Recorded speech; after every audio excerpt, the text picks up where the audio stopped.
지난번 누리호가 전세계 언론들의 극찬을 받으며 초대박을 만들어낸 데 이어서 8월 3일 발사를 앞둔 한국의 첫 달 궤도선인 다누리호가 발사를 하기도 전에 엄청난 기적을 만들어냈습니다. 대한민국 최초의 달 탐사선 다누리호는 미국에서 발사를 위해 옮겨졌는데요. 그동안 그 어떤 국가도 만들어내지 못했던 엄청난 극비 기술이 다누리호에서 발견되자 미국 나사가 한국에 긴급 폭탄 발표를 한 데 이어 미국 언론들은 한국은 미쳤다, 우주산업의 지각 변동이 일어날 것이라 대대적으로 보도하며 난리가 났는데, 지금부터 이 놀라운 내용 최고 수익률에서 여러분들에게 단독으로 전해드리겠습니다. 한국의 첫 달 궤도선인 다누리호가 내달 3일 발사를 앞둔 가운데 미국 항공우주국 나사의 고위 관계자가 다누리의 항행 준비가 됐다고 27일 밝혔습니다. 나사의 존 구이디 다누리 프로젝트 협력 총책은 연합뉴스와의 서면 인터뷰에서 한국항공우주연구원의 엔지니어들은 미국 휴스턴에서 나사와 2차례 했던 합동 리허설에서 준비가 돼 있음을 보여줬다 라며 항우연 연구진이 전문적이고 기술적으로 정통하다라고 밝혔습니다. 이어서 나사는 빠듯한 일정과 예산에도 지상 시스템을 완전하게 개발하고 한국형 심우주지상 안테나를 구축하는 데다가 발사 능력까지 확보한 이 한국의 항우연의 능력에 깊은 인상을 받았다라고 했습니다. 네, 그렇습니다. 한국항공우주연구원들의 다누리호 발사 준비를 옆에서 지켜본 나사 직원들의 놀라움을 감추지 못했는데요. 자, 그런데 더 놀라운 것은 바로 지금부터입니다. 한국의 다누리호가 미국에서 발사 준비 중 이 극비 기술을 공개하자 나사뿐만 아니라 미국 언론들은 한국 미쳤다 라며 발칵 뒤집혔습니다. 다누리호는 미국 플로리다주 케이프 커네버럴 미 우주군 기지 40번 발사대에서 민간 항공우주기업 스페이스X 펠컨 9 발사체에 실려 발사될 예정인데요. 예정대로 발사가 이루어지면 오는 12월 16일 달 궤도에 진입하게 되고, 이후 달 궤도를 돌면서 점차 달고도 100km인 임무 궤도에 진입하게 됩니다. 한국항공우주연구원은 발사 약 5개월 뒤인 오는 12월 31일 임무 궤도에 안착할 것으로 예상하고 있습니다. 지구에서 달로 곧바로 날아가면 대략 5일이 걸리지만 이 다누리호가 이렇게 오래 걸리는 이유는 이 탄도형 달 전이 방식 BLT를 채택했기 때문인데요.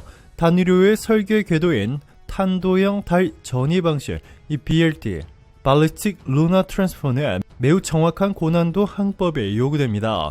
지구가 끌어당기는 힘으로 인해 속도가 붙은 다누리호를 이 달의 중력권에 넣어서 포획하도록 유도하고, 달에 접근하는 다누리호는 지구 중력 때문에 가속도가 붙는데 달의 일정 수준 가까워지면 속도를 줄여 달의 중력이 다누리호를 잡을 수 있도록 합니다. 달 궤도에 들어서면 다누리호는 달을 타원형으로 공전하면서 궤도 안정화 작업을 진행하는 방식인데요. 지구에서 달까지의 거리는 약 38만 km인데 다누리는 발사 후 목표 궤도 진입 전에 한때 최대 156만 km까지도 멀어졌다가 달에 다시 접근합니다. 이러한 방식을 이용하면 달 탐사선은 천체의 중력을 이용해 추진력과 운동량을 얻기 때문에 연료 소모량을 최소화할 수 있고, 다른 일반적인 탐사선보다 압도적으로 오랜 기간 동안 우주에서 임무 수행이 가능해집니다. 즉 10년에 걸쳐 수조 원을 들여 3-4번 똑같은 탐사선을 쏘아 올려야 할 것을 한국은 단 한 번만 쏘아 올리면 된다는 것으로 전세계 우주산업의 지각 변동을 불러일으켰습니다. 과거 일본의 히텐과 미국의 그레일이 동일한 방법으로 달 탐사를 시도했지만 우주에서 충돌하면서 사실상 귀환에 실패했습니다. 자체 추진력을 활용할 때보다 제어가 어렵고 단 1도만 틀어져도 600km의 오차가 발생하므로 이 정밀하고 완벽한 항법 기술이 필요합니다. 뿐만 아니라 탐사선이 먼 우주로 가기 때문에 지구와 탐사선의 통신이 거의 불가능해집니다. 지금까지 미국과 일본뿐만 아니라 그 어떤 국가도 이 문제점들을 모두 극복할 만한 기술력을 완성시키지 못하고 있었습니다.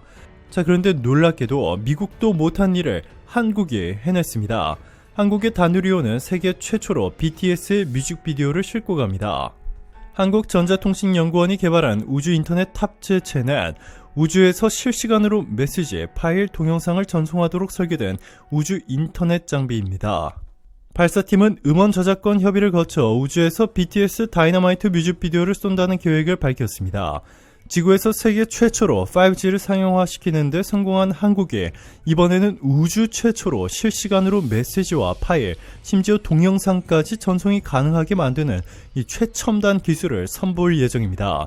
미국 우주 전문가들은 우주에서 지구로 동영상을 한국에 빠른 속도로 보내는 데 성공하면 우주 산업에 지각 변동이 생긴다라며 그동안 일본과 미국도 성공하지 못한 최첨단 기술이다 라고 극찬했습니다. 미국 언론들이 한국의 이번 성과에 더 놀라고 있는 이유는 바로 가능성 때문이었습니다. 한국의 우주개발 예산은 미국의 2% 수준, 일본의 20% 수준에 불과합니다. 즉 미국은 한국의 50배 더 많은 예산을, 일본은 한국보다 매년 5배 더 많은 금액을 우주개발 예산에 쏟아붓고 있는데도 한국이 최첨단 우주기술 분야를 앞서기 시작한 것입니다. 이에 미국은 한국이 역사상 최대 규모의 달 탐사 프로젝트 아르테미스, 수경원에 달하는 경제적 이익이 예상되는 이 엄청난 프로젝트에 한국을 메인 파트너로 선정하기까지 했는데요.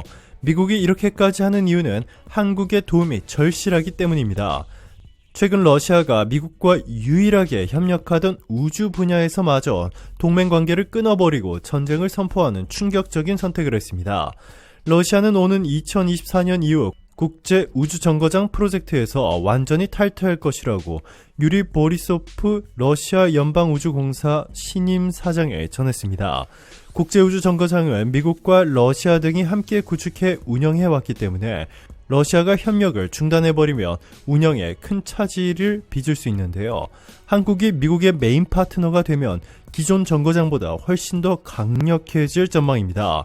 미국 우주 전문가는 한국이 이번 다누리호를 통해 선보이게 될 우주와 지구 간 동영상 전송 기술이 현실화되면 우주 산업에는 분명 지각 변동이 생길 것이다 라고 전했습니다. 바이든 미국 대통령은 이렇게 차세대 우주 최강국이 될 한국과 협력을 강화하기 위해 최근 깜짝 놀랄만한 발표를 했는데요. 바이든은 한미동맹은 그 어느 때보다 강력하다. 한국은 미국의 가장 중요한 동맹이자 글로벌 혁신센터 활기찬 민주주의 국가다 라고 극찬했습니다. 뿐만 아니라 바이든 미국 대통령은 한국 이름도 최근 부여받았는데요. 바이든의 한국 이름은 배지성. 성을 배씨로 한 이유는 사령부가 위치한 평택으로 하여 평택 배씨. 이름은 지성, 지는 땅지, 성은 별성으로 하여 지구의 별을 의미합니다. 하늘과 땅을 하나로 잇는다는 뜻으로 자신의 한국 이름 배지성을 전해들은 바이든 미국 대통령은 그 뜻을 듣고 난 뒤에 매우 흡족해했다고 전해졌습니다. 앞서 버락 오바마 전 대통령에게는 한국 이름 오한마, 도널드 트럼프 전 대통령에게는 우대일, 힐러리 클린턴에는 한휘숙, 로버트 게이츠 전 국방장관에게는 게이치라는 이름이 부여됐습니다. 하늘과 땅을 하나로 잇는다는 뜻의 배지성이라는 훌륭한 이름까지 얻은 바이든 미국 대통령이 앞으로 한국에 얼마나 더 놀라운 파격적인 제안들을 해올지 전 세계인들의 관심이 집중되고 있습니다. 오늘도 감사합니다. 최고로 멋진 하루 보내시길 바랄게요.